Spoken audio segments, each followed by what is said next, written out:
Good afternoon, class. Today we will discuss about the today's most important article of the day, that is taken from Indian Express newspaper. It is written by Shankar Acharya, Vijay Kelkar and Arvind Subramanian. इनमें से दो ऐसे हैं, Vijay Shankar Acharya and Arvind Subramanian, जो chief economic adviser रह चुके हैं, और विजय केलकर साहब ये जो है ये भी चीफ इकोनॉमिस्ट हैं. तो ये तीनों जो है इकोनॉमिस्ट हैं, और इनका जो विचार है, जो आर्टिकल है आज का, उसका नाम है अ कैपिटल मिस्टेक. इस आर्टिकल में ये बताया गया है, इसका कंटेक्स्ट क्या है पहले ये समझते हैं हम लोग, कि an internal working group of the RBI has recently made a far reaching recommendation to permit industrial houses to own and control banks.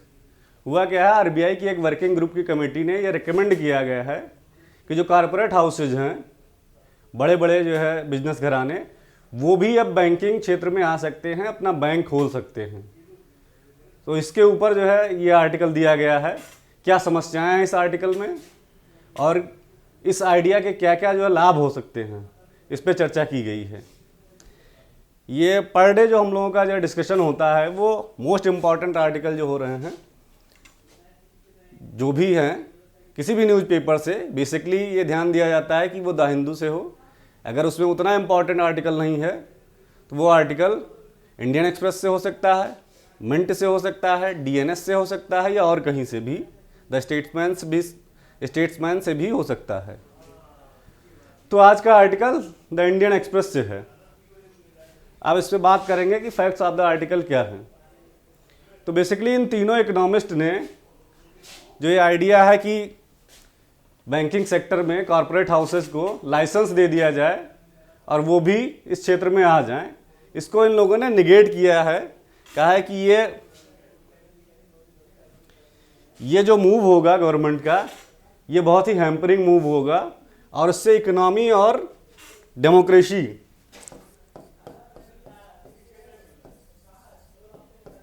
Economic growth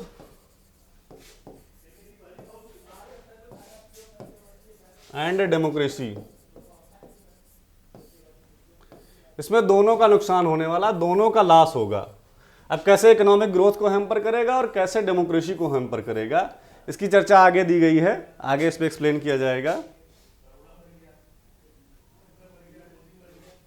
अब इसके सपोर्ट में जो आइडिया है, इसके सपोर्ट में कौन से आर्गूमेंट हैं. अगर कोई क्वेश्चन मेंस में आता है कि आप इस आइडिया से सहमत हैं कि कॉरपोरेट सेक्टर या कॉरपोरेट हाउसेस को बैंकिंग लाइसेंस दे दिया जाए, तो क्या आप इससे सहमत हैं कि इकोनॉमी में ग्रोथ होगा या नहीं होगा, इसका क्या इम्पैक्ट पड़ेगा. उसका ये पहला जो बेनिफिट है इस आइडिया का, वो है the main benefit is that industry owned banks would increase the supply of credit which is low and growing slowly. Credit constraints are indeed a real problem and creating more banks is certainly one way of addressing the issue. तो जो सबसे बड़ी problem है इस समय economy में, वो है क्रेडिट सप्लाई की. अपने इकोनॉमी में पैसे की कमी है. उस पैसे की कमी, या कहा जाए कि बैंकिंग सेक्टर जो है वो बड़े बड़े प्रोजेक्ट्स को फाइनेंस करने में असमर्थ हो रहा है, उतनी कैपिटल उसके पास में नहीं है. तो जो क्रेडिट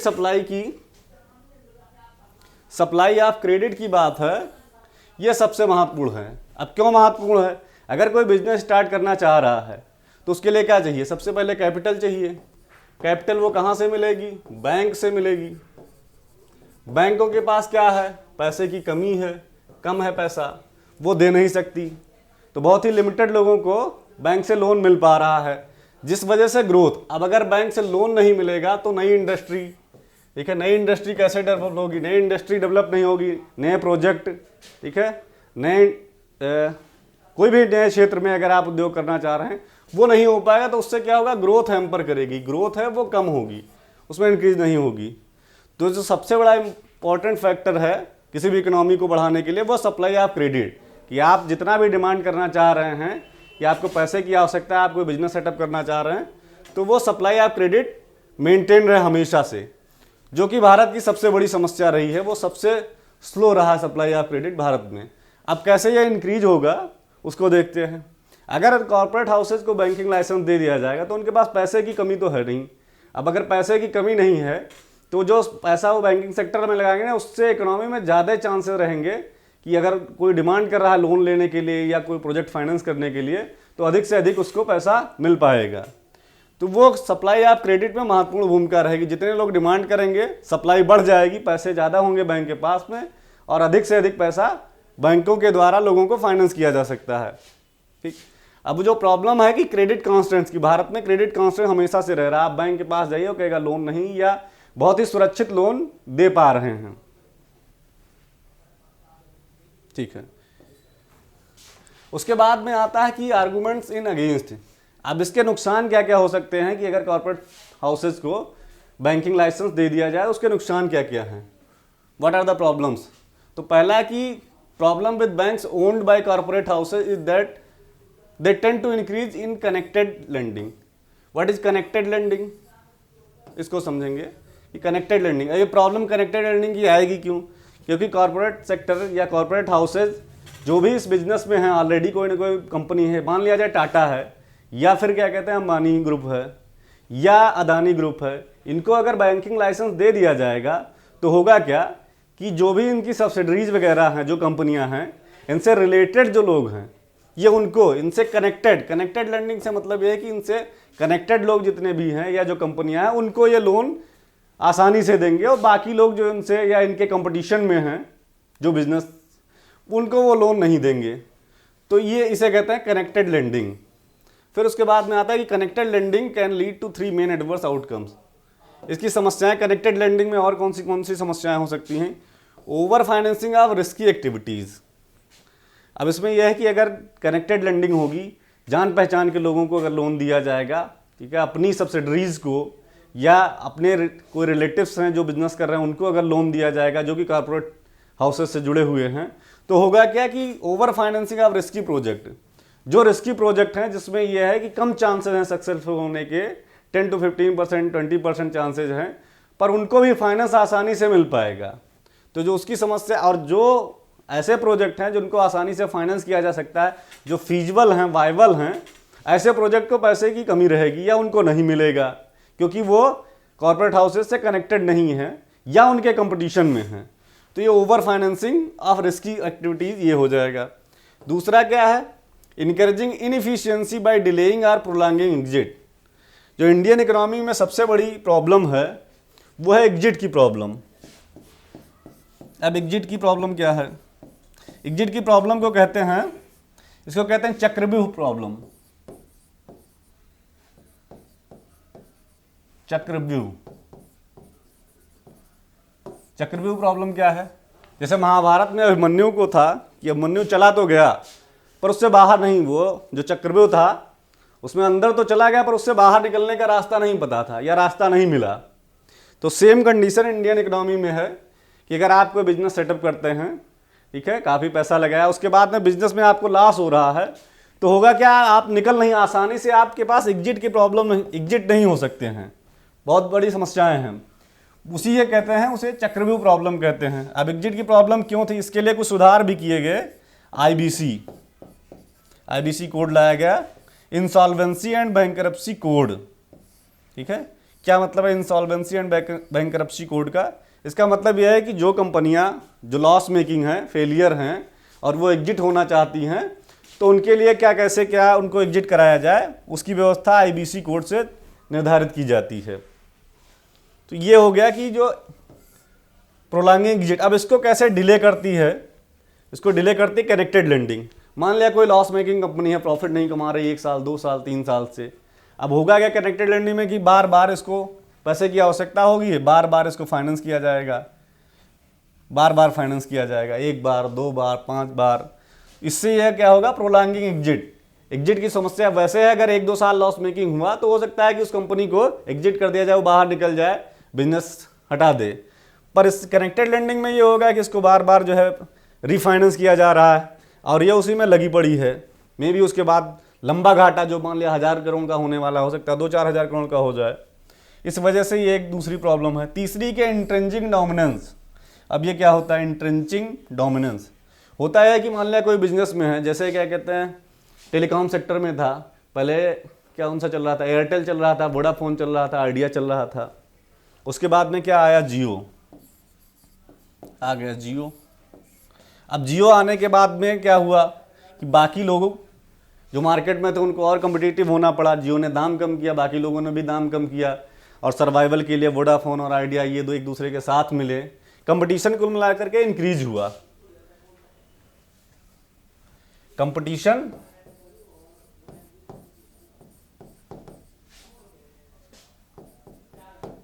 कंपटीशन बढ़ा। सबसे बड़ी खास बात है, अगर इकोनॉमी को ग्रो करना है, ग्रोथ के लिए क्या होना चाहिए, कंपटीशन होना चाहिए। जब तक कंपटीशन नहीं होगा, मैक्सिमम कंपटीशन नहीं होगा, तब तक मार्केट में इफिशियंसी नहीं आएगी, और जब तक इफिशियंसी नहीं है, ग्रोथ होना मुश्किल है। अब समस्या क्या है कि अगर कंपटीशन नहीं होगा, कंपटीशन नहीं होगा तो मोनोपोली होगी, और जब मोनोपोली होगी तो उसमें इंप्रूवमेंट के चांसेस कम रहेंगे। जैसे कि 1991 से पहले जब तक लिबरलाइजेशन नहीं हुआ था, उससे यह था कि फिर जो इंडियन कंपनियां थी वो उतना ज़्यादा एफिशिएंट नहीं थी, क्योंकि उनको कंपटीशन बाहर की कंपनियों या फॉरेन कंपनियों से फेस नहीं करना पड़ता था। जब लिबरलाइजेशन कर दिया गया तो बाहर की कंपनियां भी आने लगी और वो अपना सामान इंडिया में बेचने लगी। अब इंडियन कंपनियों को भी ये था कि उनके कंपटीशन करना है उनसे, अगर अपना सामान बेचना है तो उनकी क्वालिटी के ऊपर और उनके प्राइस के ऊपर भी काम करना पड़ेगा, जिससे कि मार्केट में टिक सकें। तो ये रहता है कंपटीशन की जो है कहानी। अगर कंपटीशन, मैक्सिमम कंपटीशन, जितना कंपटीशन होगा उतनी ज़्यादा ग्रोथ होगी, इकोनॉमी उतना ही ज़्यादा इफिशिएंट होगी। अब इंट्रेंचिंग डोमिनेंस में क्या होता है कि जब कोई कंपनी इतना ज़्यादा मोनोपोली कर लेती, जैसे मान लिया कि जियो है, जियो अगर इतना ज़्यादा डोमिनेंस कर ले और कोई नया प्लान लेकर के आता है, कोई नई कंपनी इंटर करना चाहती है, या अगर प्लेयर उसमें कम हो गए, तो ये अपनी डोमिनेंस को किसी भी प्रकार से छोड़ना नहीं चाहेगी।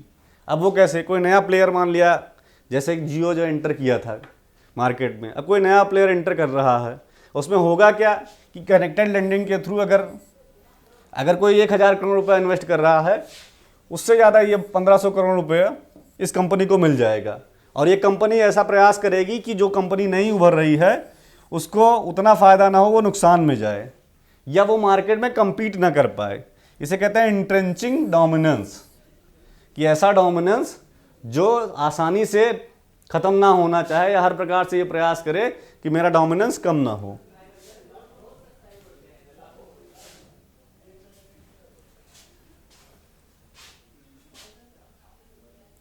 उसके बाद ये कहा जाता है कि इंडियन इकोनॉमी में शुरुआत से ही ये व्यवस्था बनाई गई थी कि एक लक्ष्मण रेखा थी, किसके बीच में थी, बैंकिंग सेक्टर के बीच में और इंडस्ट्री के बीच में एक लक्ष्मण रेखा थी। वो लक्ष्मण रेखा एक क्या थी कि जो इंडस्ट्री के लोग हैं या इंडस्ट्रियल सेक्टर हैं, कॉर्पोरेट हाउसेज हैं, वो बैंकिंग में इन्वॉल्व नहीं होंगे, और बैंकिंग के लोग इंडस्ट्री। तो इसका अलग अलग एक लक्ष्मण रेखा थी कि इंडस्ट्री के लोग बैंकिंग या बैंक ओन नहीं कर सकते हैं।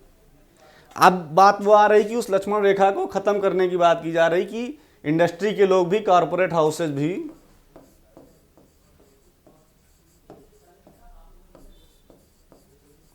को बैंक इस्टेब्लिश करने की परमिशन देने की बात की गई है। किसमें की गई है, आरबीआई की एक वर्किंग कमेटी थी, उसमें यह निर्णय लिया गया कि क्यों ना एक बार कॉर्पोरेट हाउसेज को भी बैंकिंग लाइसेंस दे दिया जाए।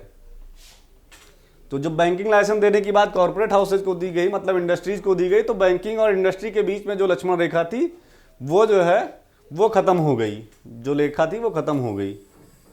अब इससे प्रॉब्लम क्या आने वाली है कि इससे क्या होगा, इंडस्ट्रियल डोमिनेंस जो है वो फिर क्या हो जाएगा, र्यूनेसली इंट्रेंच्ड। जो इंडस्ट्रियल डोमिनेंस है वो फिर बढ़ गया, जो पहले पीछे बात की गई है कि किसी भी इंडस्ट्री का अगर डोमिनेंस होगा और उसके पास बैंकिंग का लाइसेंस भी है, तो वो आसानी से पैसा मार्केट से रेज कर सकती है, और जो पैसा उसके पास में है वो अपनी सब्सिडरी कंपनीज को या जो भी उससे कनेक्टेड कॉर्पोरेट हाउसेज है उनको दे सकती है, उसके डोमिनेंस को इंक्रीज करने के लिए या उसके डोमिनेंस को प्रोटेक्ट करने के लिए। उससे क्या होगा कि कंपटीशन में कमी होगी, मार्केट जो है नॉन कम्पिटिटिव हो सकती है, मार्केट में मोनोपोली हो सकती है। उसके बाद क्या है कि the goal of Indian financial sector reforms has been to ensure that credit flows to the most economically efficient users.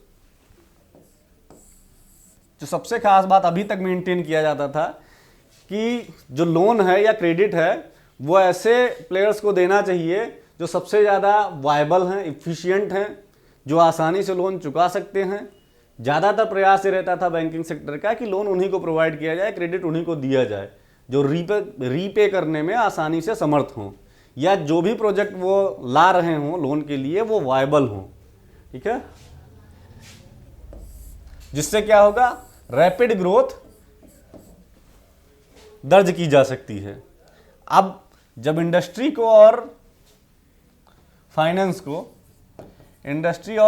को जोड़ दिया जाएगा तो क्या होगा, तो कह रहा है कि road full mixing industry and finance will set us on a road full of dangers for growth, public finance and the future of country itself.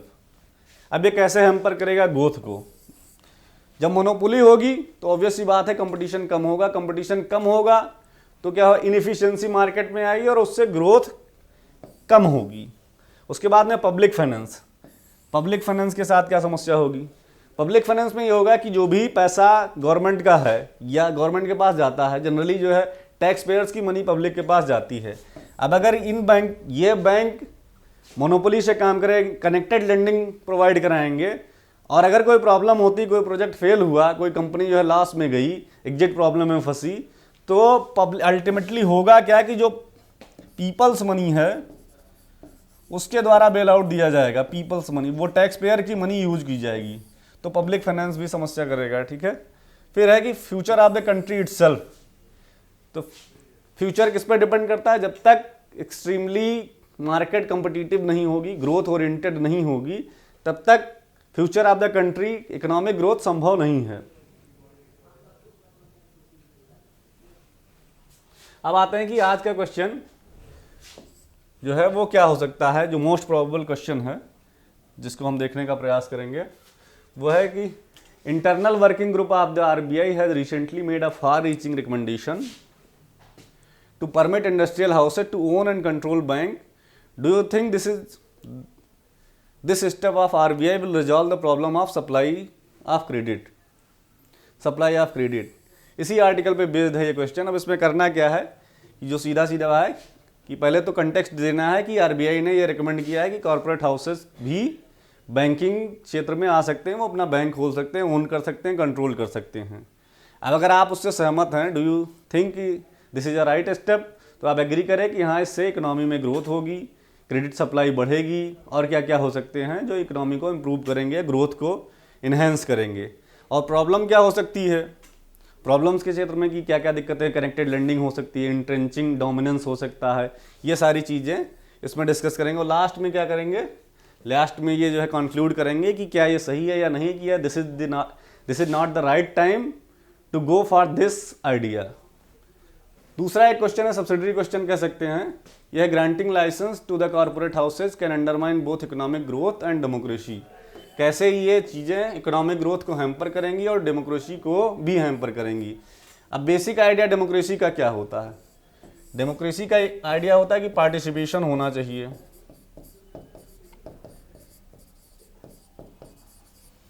अब अगर कॉर्पोरेट सेक्टर को दिया जाएगा तो होगा क्या कि मोनोपोली,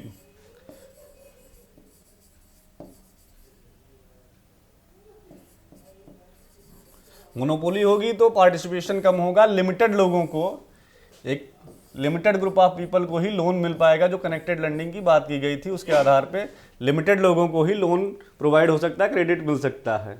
तो ये समस्या आती है जो कि डेमोक्रेसी के खिलाफ है। डेमोक्रेसी का प्रिंसिपल क्या है कि सभी को इक्वल अपॉर्चुनिटी मिलनी चाहिए,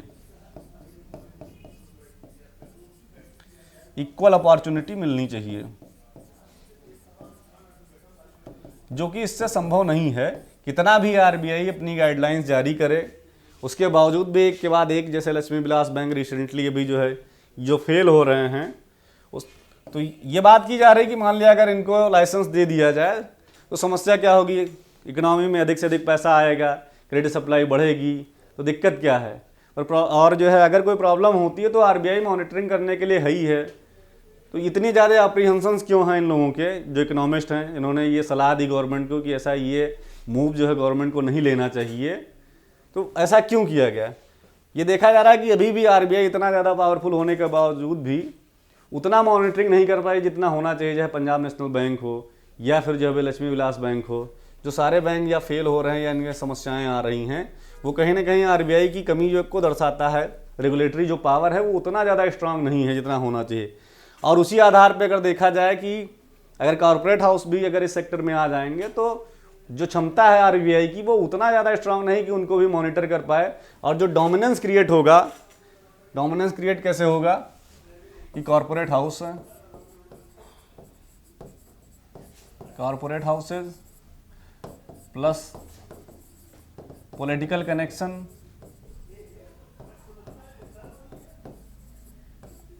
ये मिलकर के जो चीज़ बनाएंगे, जो लॉबी बनाएंगे, वो कहीं ना कहीं आरबीआई की पावर को भी हैम्पर करेगा। आरबीआई की कैपेसिटी से ये लोग ऊपर निकल जाएंगे। तो ये भी एक चिंता जताई जा रही है कि अगर ऐसा होता है तो ये समस्या उत्पन्न कर सकते हैं बाद में। इस वजह से इस चीज़ को इकोनॉमिस्ट ये जो हैं ये मना कर रहे हैं कि ऐसा नहीं करना चाहिए, ये मूव सरकार को नहीं उठाना चाहिए और ये ग्रोथ के लिए उपयोगी नहीं है। ये क्वेश्चन होगा। अब इस क्वेश्चन को आप, इन दोनों क्वेश्चन को आप कमेंट सेक्शन में, लाइव क्लास तो नहीं हो पा रही कोई टेक्निकल इशू की वजह से, तो कमेंट सेक्शन में आप इसके क्वेश्चन के आंसर लिख के भेज सकते हैं और that will be reviewed by me personally. और क्या उसमें इम्प्रूवमेंट हो सकता है वो सारी चीज़ें आप लोगों को बताई जाएंगी। और टुमारो फिर से जो भी अच्छा आर्टिकल आएगा उस पर जो है नेक्स्ट क्लास बनाई जाएगी। और जो भी क्लासेस बन रही हैं ये बेसिकली मेंस के पॉइंट ऑफ व्यू से बन रही हैं कि जो भी आर्टिकल मोस्ट इम्पॉर्टेंट हैं उस डे का, उसको लिया जाता है और क्या मेंस के क्वेश्चन बन सकते हैं उस आधार पर डिस्कस किया जाता है। ठीक है, तो आज की क्लास पे ही एंड करते हैं। Thank you.